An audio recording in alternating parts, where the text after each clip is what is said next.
qui fait la communauté. Parce que, alors là, je vais être direct, c'est le regard des Blancs et des Noirs, et des Maghrébins et des Asiatiques d'ailleurs, qui d'un seul coup a porté sur les Africains la notion de communauté, qui existait, je tiens à le dire déjà, depuis très longtemps sur les Asiatiques, ou sur les Juifs ou sur les Arméniens, qui étaient des notions qui en France faisaient sens, c'est-à-dire qu'on parlait de la communauté asiatique, invisible, tu sais, le quartier, les frères Tang, Chinatown, c'était vraiment une logique qui existait déjà. Les Arméniens la revendiquaient eux-mêmes comme les Juifs, en termes d'identité communautaire, installés, prenant parti, il y a un porte-parole, on interroge le CRIF quand il y a une problématique.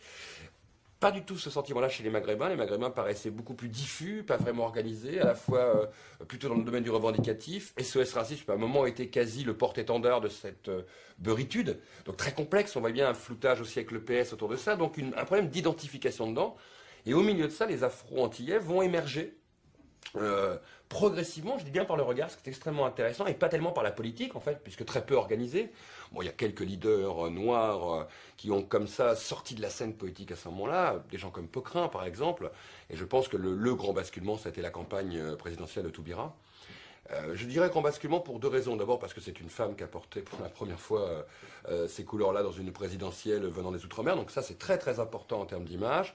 Que deuxièmement, Christiane Toubira a amené une parole qui n'était pas que noire. Donc, quelque part, elle a désectorisé le débat, même si elle a été ramenée 250 fois dedans, et qu'en même temps, elle a permis de servir de contre-exemple à un Dieudonné, qui à ce moment-là aussi émergeait sur la scène politique. C'est pas un hasard si tout ça émerge en même temps. Je veux dire, la popularité, mais très médiatique d'ailleurs, d'un Pocrin, qui s'est peut-être même brûlé les ailes trop en télé, d'un seul coup, le chant et le basculement de Dieudonné à quasi reproduire l'image qu'il dénonçait au début. C'est intéressant, même en termes d'analyse paranoïaque presque du discours qu'il a énoncé, mais qui montre bien la difficulté de pouvoir émerger sur la scène. Toute l'émergence du débat sur l'abolition de l'esclavage, avec des intellectuels comme Maryse Condé, comme Françoise Vergès, qui aurait été inconcevable 10 ou 15 ans plus tôt. Et toute cette émergence-là concourt de tout ce qui s'est passé avant, d'une certaine manière. Et c'est en fait peut-être l'histoire inversée du principe même de construire une communauté. C'est-à-dire que chez les Afro-Antillais, c'est l'inverse qui s'est fait. La communauté a existé dans le regard avant qu'elle n'existe dans sa structure. Et là, on est en train de découvrir, avec le cran, qui est la dernière étape de ça, un bouillonnement de personnes qui veulent maintenant se dire représentatifs d'une communauté, dont personne ne sait si elle se pense elle-même en termes de communauté, mais dont on sait que médiatiquement, elle est perçue comme une communauté. Donc, ça génère du leader. Et c'est ça le processus qu'on a aujourd'hui, qui à mon avis risque d'être intéressant parce qu'il est loin d'avoir fini de muter. Et je ne suis pas forcément persuadé que ces représentants en tant que tels soient vraiment des représentants entre guillemets communautaires. Et d'ailleurs, je crois que l'une des dernières interviews de Christiane Toubira est intéressante à ce niveau-là en disant « mais je ne suis pas la candidate des Noirs ». Car je ne suis pas persuadé qu'un candidat des Noirs ferait voter les Noirs pour elle, parce que je ne pense pas que justement, en termes de réalité, cette fois-ci politique, c'est une communauté qui se pense politiquement en tant que telle. Et on le voit bien qu'il y a des communautés en France qui ne votent pas par rapport à leur, je dirais, structure communautaire ou organisation. On sait très bien que la communauté juive en France, par exemple, ne vote pas comme un seul homme pour un candidat, bien au contraire. Ce qui montre que justement, on est en train de vivre une mutation. Une mutation qui est intéressante parce que si on veut la lire sur ces 40 dernières années, qu'on pourrait appeler post-coloniale, si vous préférez, on peut arriver à suivre toutes les traces de quelque chose qui s'est constitué comme ça par petites strates et qui arrive aujourd'hui à une forme d'aboutissement et qui va donc générer quelque chose de nouveau, dont personne n'est capable de prévoir ce que c'est.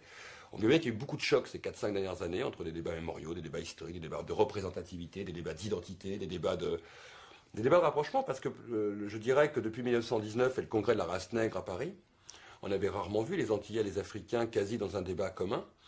Ça avait plutôt été de la segmentation, notamment dans Paris, par exemple. Et que là, on a une sorte de rapprochement intellectuel qui est extrêmement intéressant à analyser. On l'avait vu aussi à un moment avec des rapprochements entre Césaire, Senghor, au niveau de la négritude. Mais on le voit bien, c'est des petites touches comme ça, qui à chaque fois ne durent pas forcément très longtemps, mais qui sont toujours fondamentales sur des basculements et des avancées.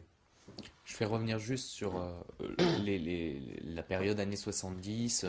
À cette époque, il y a beaucoup de combats syndicaux, etc. Est-ce qu'ils y participent? Les travailleurs noirs, en fait, participent dans le mouvement des syndicats qui, dans les années entre 74 et 82, si vous préférez. Faut se rappeler, par exemple, que les grandes grèves de Tableau et Peugeot seront dénoncées par le Premier ministre de l'époque, Pierre Mauroy, qui refuse d'accepter qu'il puisse y avoir des revendications islamistes dans nos usines. Comme il dit, des grèves islamistes, je ne sais plus exactement le terme de Pierre Mauroy à l'époque, mais ce qui montre bien que ce ne sont pas les Africains qui sont perçus comme en grève. Ce sont des grèves qui sont perçues comme des grèves maghrébines. Je fais simple, je raccourcis un petit peu les choses. Mais ce qu'il faut comprendre, c'est que même si dans ces grèves participent un certain nombre de travailleurs, qui, je le répète, ne sont pas très nombreux, il y en a chez Talbot, Peugeot, Renault à l'époque, mais on n'a pas comme image, si vous préférez, l'image du travailleur en grève africain. La première image qui va véritablement émerger, c'est le sans-papier. Il faut être honnête, je veux dire, à côté des élites, hein. L'image du travailleur noir reste une non-image. C'est une image qu'on a tous en tête. Wamba va l'avoir très très bien caricaturé dans une splendide peinture sur Paris propre, où on le voit balayant, enfin on voit un Africain dans ses couleurs vertes balayant le Trocadéro. C'est une image qui est informelle, c'est une image de non-existence, c'est une image de non-droit, c'est une image de non-présence, c'est une image de non-existence. L'individu n'est pas nommé, n'est pas normé, il n'existe pas. Je veux dire, un balayeur habillé en vert, noir dans nos rues, ça pourrait être n'importe qui. Et quelque part, c'est donc n'importe quoi en termes d'image identifiante. Et je dirais que cette image-là va dominer quasi pendant 20 ou 30 ans, dans l'image du travailleur. Donc elle n'existe pas dans les grèves. Elle n'existe pas dans la culture du monde ouvrier. Dans la culture du monde ouvrier, ce sont spécifiquement, je dirais, les Maghrébins qui vont occuper cet espace. L'espace de la militance ouvrière et syndicale. Ce qui est d'ailleurs pas faux au niveau des mouvements syndicaux. Ce qui n'est pas faux au niveau de la réalité du terrain et de la militance. C'est-à-dire que, y compris là, vont avoir beaucoup de mal à émerger les luttes des travailleurs noirs. Et rappelez-vous, on va avoir extrêmement tardivement, par exemple, des révoltes. Je dis bien des révoltes à ce niveau-là de travailleurs, par exemple sur leurs conditions dans des services de nettoyage, où à un moment ils vont se mettre en grève contre les grandes entreprises. Mais ça, c'est les années 90. Alors, ça ne veut pas dire que vous n'avez pas eu quelques grèves dans les foyers Sonacotra. Ça ne veut pas dire qu'il n'y a pas eu quelques problématiques dans tel ou tel endroit. Mais ça veut dire que ces moments-là n'ont pas marqué médiatiquement leur histoire parce qu'il y avait toute la lutte des Maghrébins à l'époque, qui va très vite basculer avec les Minguets dans une autre difficulté qui vont être les banlieues. Et regardez, c'est que depuis les émeutes de 2005 que l'on perçoit les banlieues comme étant aussi des espaces d'Afro-Antillais, dans lesquels ils sont partie prenante des émeutes, alors que pendant 20 ans, on a eu l'image qui a dominé, mais jusqu'à 2001-2002, l'image des révoltes dans les banlieues, qui étaient essentiellement des révoltes, entre guillemets, maghrébines. Donc ce que je veux dire, c'est que c'est une des nouveautés qui sont très très proches de nous. Par contre, au milieu de ça est arrivée une image qui est venue casser un petit peu ça, avec d'ailleurs ses travers, hein, c'est l'image du sans-papier. Et là, d'ailleurs, une manière assez étonnante, c'est que dans cette image de la militance, dans cette image de la révolte pour les cartes de séjour, qui a plutôt dominé l'image du maghrébin, est arrivée un peu comme une fusée, à la fin des années 90, deux populations qui étaient absentes avant de l'image, les Chinois, alors, qui n'existaient pas dans l'imaginaire, chinois ou sino-vietnamiens, hein, alors, les Sino-Vietnamiens ou les Chinois et les Africains, qui d'un seul coup, à travers le combat des sans-papiers, qui n'a pas du tout été marqué par les présences maghrébines, on comprend pourquoi, puisque l'immigration était plus récente, donc n'était pas dans cette problématique-là, s'est retrouvé là sur le devant de la scène, et emblématisant encore une image de victime de l'histoire. C'est-à-dire que la place de l'Africain qui travaille, à côté de l'Africain, des élites, je dis bien, on n'a pas un équivalent d'Anoa chez les Maghrébins, c'est important à se le dire aussi en 83, donc déjà on voit bien l'envers du décor, puis à côté il y a un énorme vide, et de l'autre côté l'image du travailleur ne trouve pas sa place, aussi bien le vétérinaire dont on parlait, du médecin et autres, hein, et il faut aller complètement au bout de l'autre, c'est-à-dire c'est le gueux des gueux, c'est le dernier de la République, c'est celui qui n'a même pas de papier, et qui en arrive d'ailleurs, en termes de revendication, lui-même à reprendre le stéréotype bleu-blanc, à dire... Puisque le père de mon père est venu mourir pour la France, tirailleur sénégalais hier, j'aurai le droit des papiers aujourd'hui. C'est-à-dire que lui-même reprend la parodie de l'histoire coloniale pour légitimer qu'il aurait une sorte de droit par la couleur de sa peau, ce qui, je suis désolé de le dire, est intimement raciste. Les Chinois ont fait la même chose, hein, en allant sur le cimetière dans l'est de la France, sur la tombe des 2000 Chinois morts en 14-18, aux côtés des Français et des Anglais, dans les tranchées. Donc la même dialectique, en disant qu'il y aurait un rapport à l'histoire d'une dette qui leur serait due. Ce qui, excusez-moi de le dire, d'une dette par la couleur de la peau fait débat. Et on le voit bien à travers ce cheminement-là, qu'il a fallu attendre ce moment-là pour qu'il y ait une exigence médiatique, et forte, hein, parce que l'histoire des sans-papiers va marquer définitivement une date de basculement dans une présence en France d'une identité qui n'était perçue qu'à travers ces élites jusqu'alors. Quand on voit les films et les reportages des années 70 sur les Noirs en France, on a l'impression que jusqu'à 2005, c'est-à-dire le moment où les choses bougent, l'image n'a pas changé pendant 30 ans. Comment vous l'expliquez ? Si on regarde un petit peu la masse d'images qu'on a, on peut se rendre compte que cette image de l'Africain travailleur qui subit le destin de son histoire et qui rêve de repartir dans son pays un jour et qui est émerveillé par Paris, je résume, c'est à peu près de 1955 à 1980 le morphotype du reportage sur les Africains.